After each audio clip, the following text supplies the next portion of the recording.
tarder, commençons ce programme. Une seule question à l'ordre du jour de cette émission.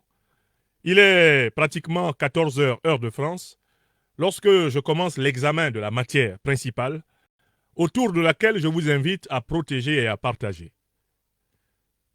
Tout pays africain peut-il devenir membre de l'Alliance des États du Sahel, créée à partir du 16 septembre 2023 par le Mali, le Burkina Faso et le Niger.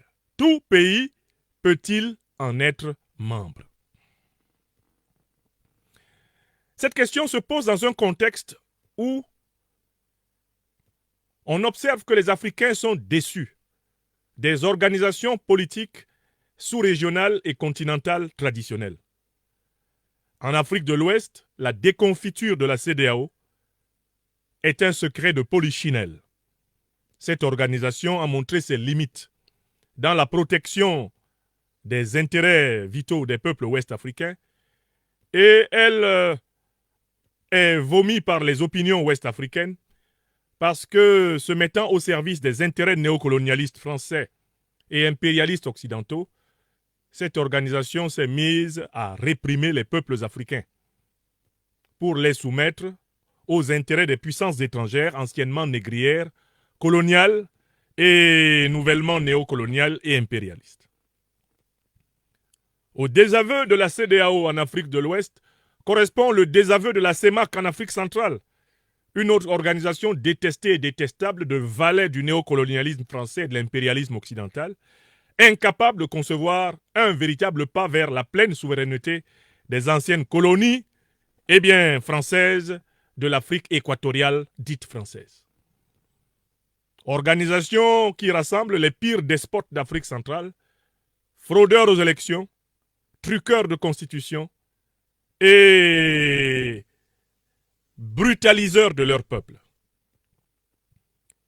Le désaveu des Africains envers la CEDEAO, le désaveu des Africains envers la CEMAC ou même la CEAC est encore plus retentissant concernant la plus importante organisation politique continentale, à savoir l'Union africaine, héritière de l'ancienne organisation de l'unité africaine.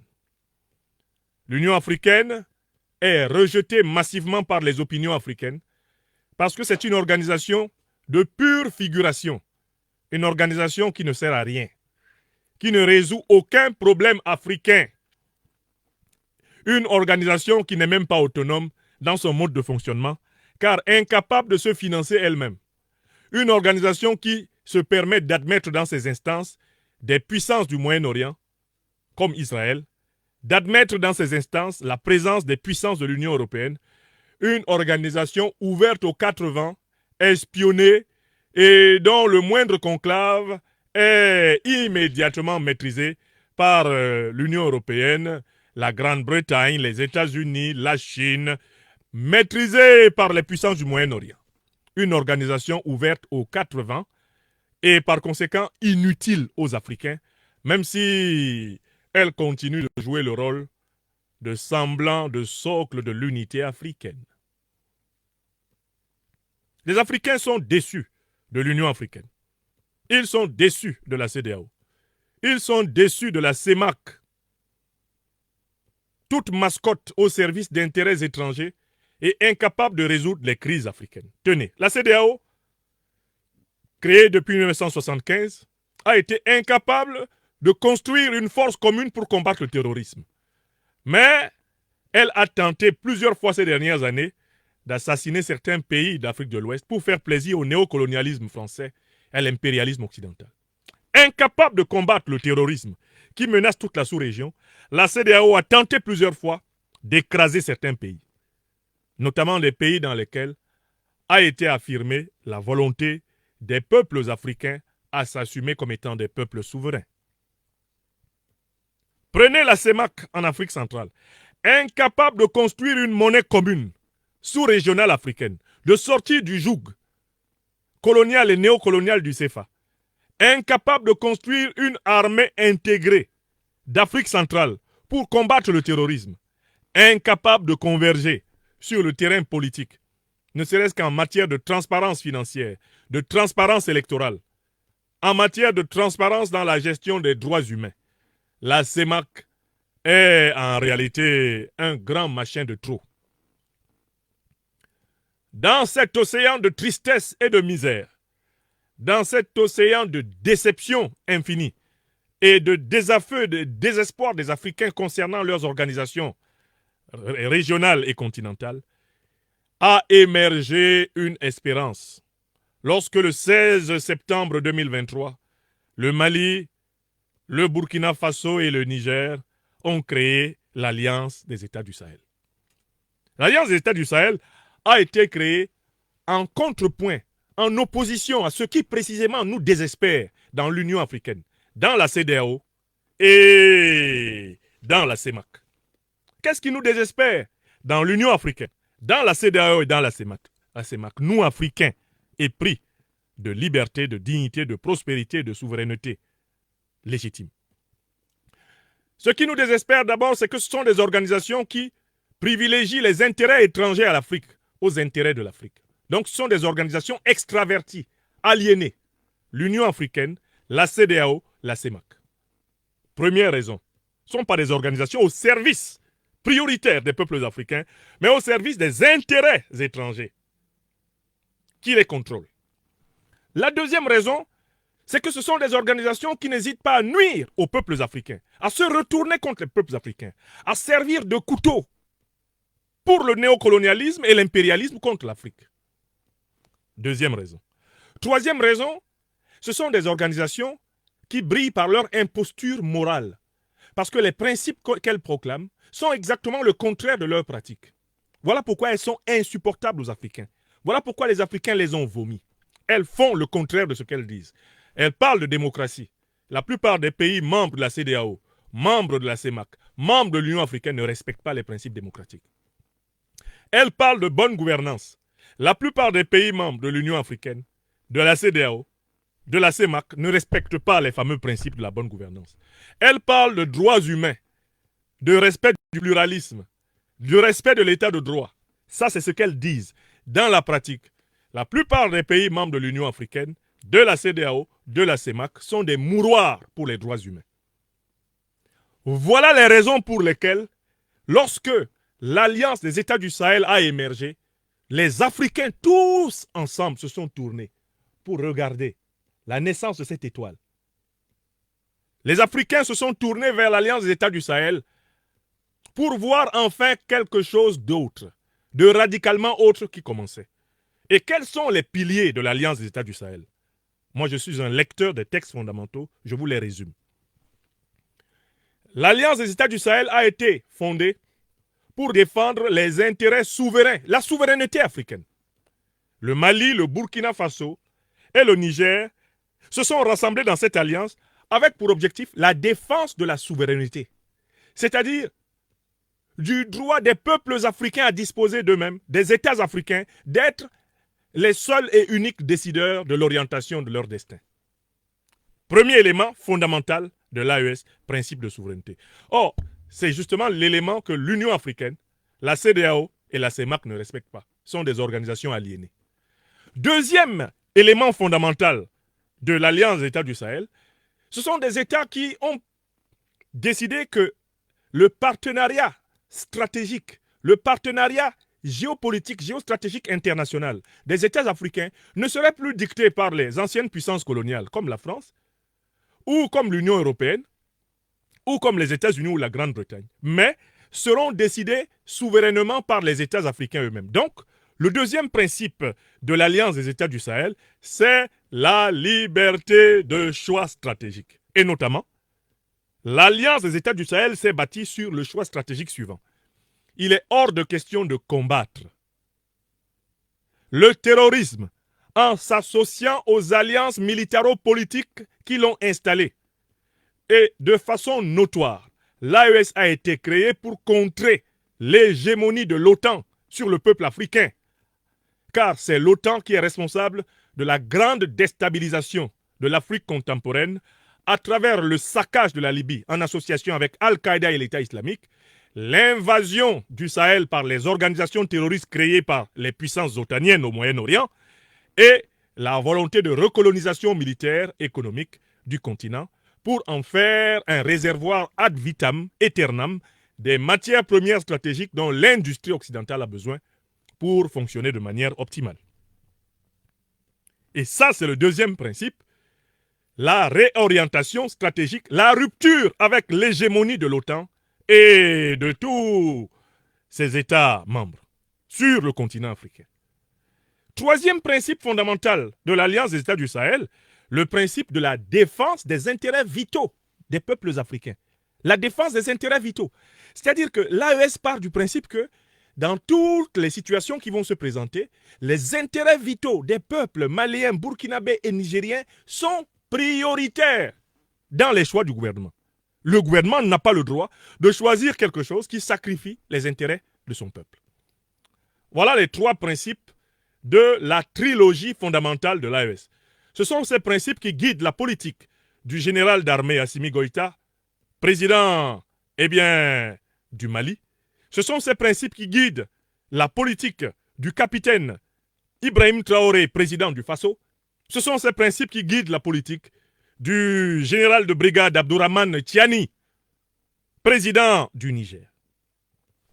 Voilà dans quelle direction il marche.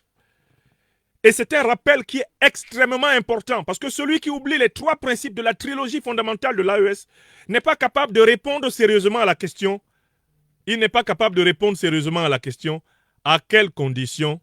Il n'est pas capable de répondre sérieusement à la question à quelles conditions est-ce qu'on peut en effet réaliser, à quelles conditions on peut réaliser une adhésion à l'AES. Il ne peut pas répondre à cette question. Celui qui n'a pas fait face à cette question. Partagez massivement ce direct, mes chers amis. Partagez-le massivement. N'hésitez pas à le partager massivement. Voilà. Alors, une fois qu'on a fait ce rappel du contexte, on peut examiner sérieusement la question, tout pays africain peut-il adhérer à l'AES? Dans un premier moment, moi je dirais, on serait tenté de dire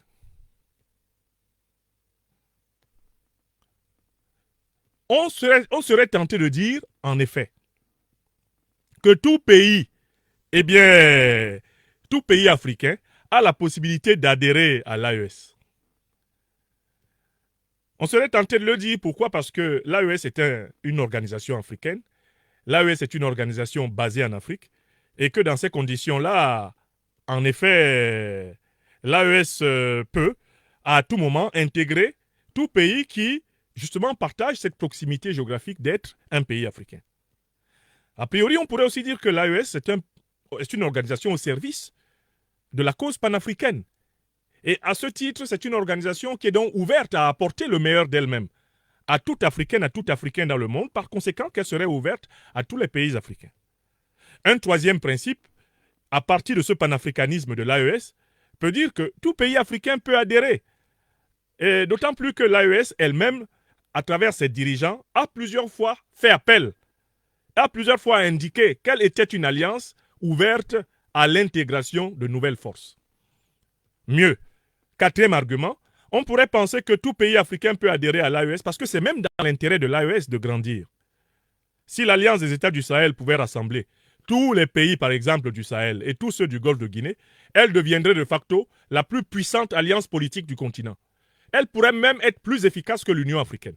Donc, quelque part, dans la première partie de notre analyse, on dira volontiers que c'est dans l'intérêt des pays de l'AES, c'est dans leur intérêt bien compris que les autres pays y adhèrent, n'est-ce pas? Mais ça, c'est le premier point. Pourtant, ce que je vais vous montrer, c'est qu'en fait, de mon point de vue, il n'est pas vrai que tout pays africain peut adhérer à l'AES. Et c'est mon raisonnement en deuxième partie. C'est le raisonnement en deuxième partie que je vais vous proposer maintenant.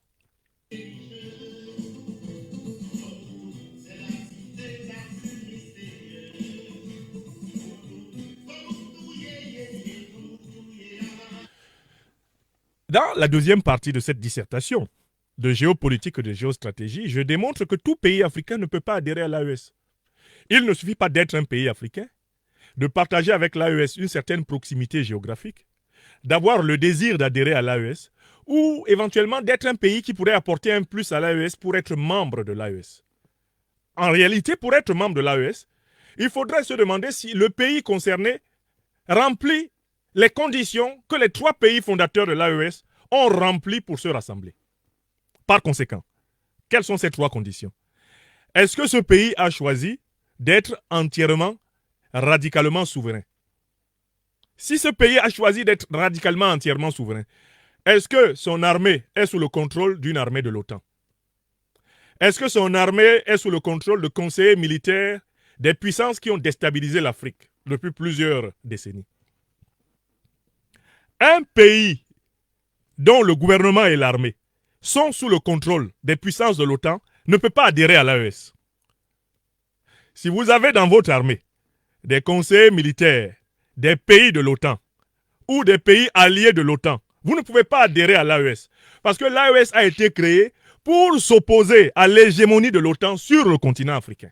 Entendu que l'OTAN est responsable de la grande déstabilisation que le continent connaît aujourd'hui. Est-ce que c'est clair? Est-ce que c'est clair?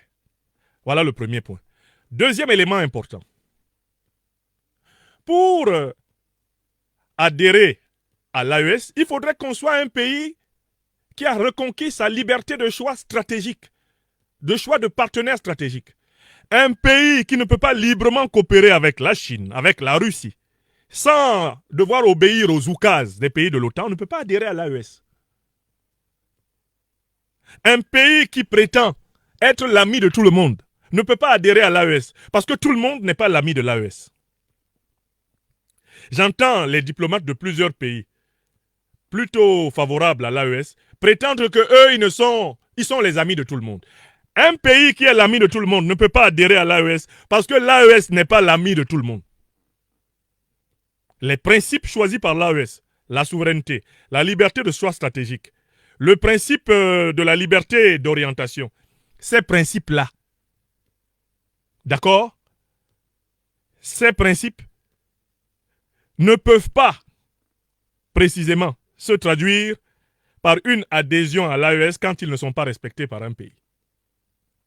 Un pays qui n'a pas choisi le principe de souveraineté, le principe de liberté de choix de partenaires stratégiques, le principe de défense des intérêts vitaux de son peuple, ce pays-là n'est pas prédisposé à adhérer à l'AES.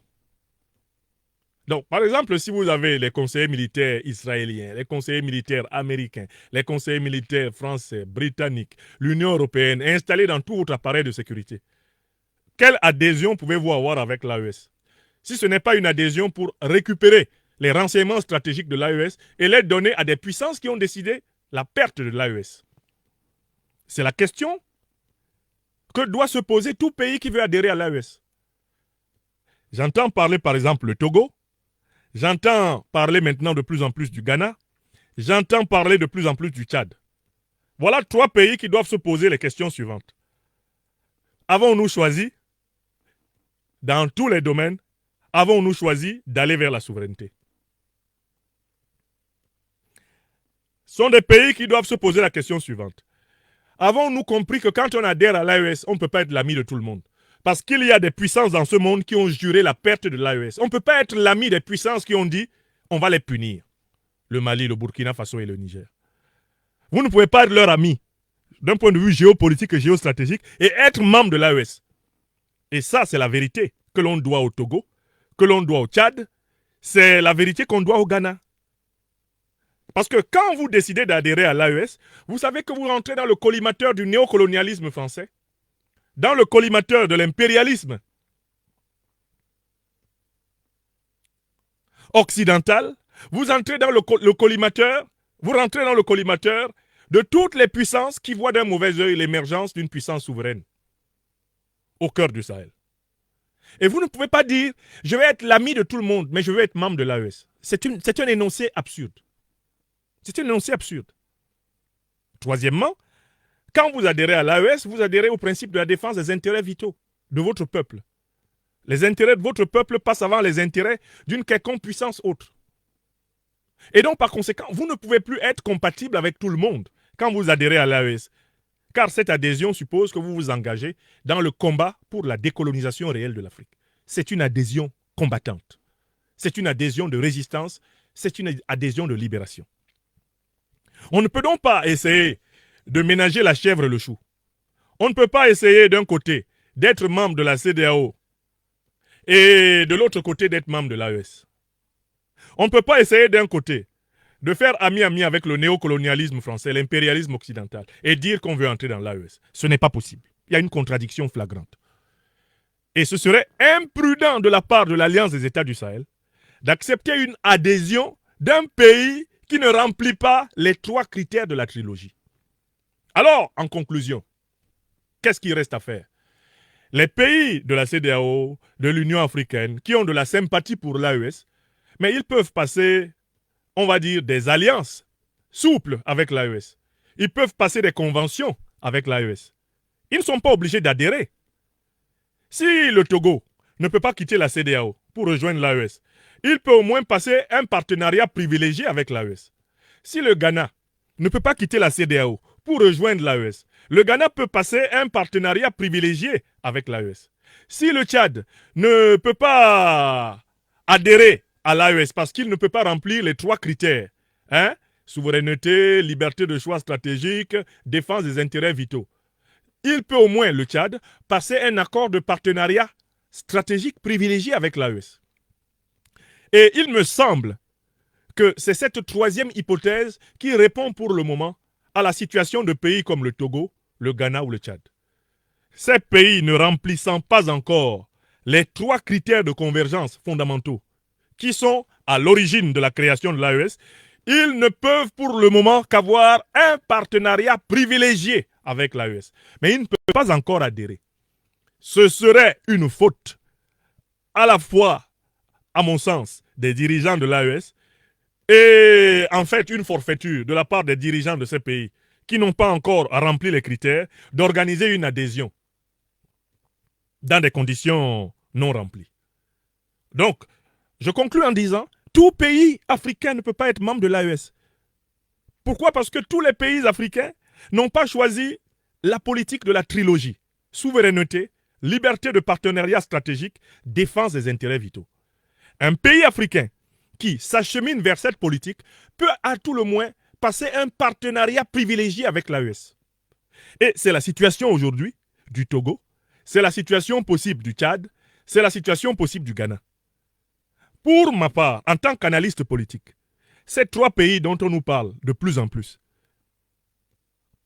peuvent seulement, pour le moment, passer un partenariat privilégié avec l'AES. Ils ne peuvent pas encore adhérer.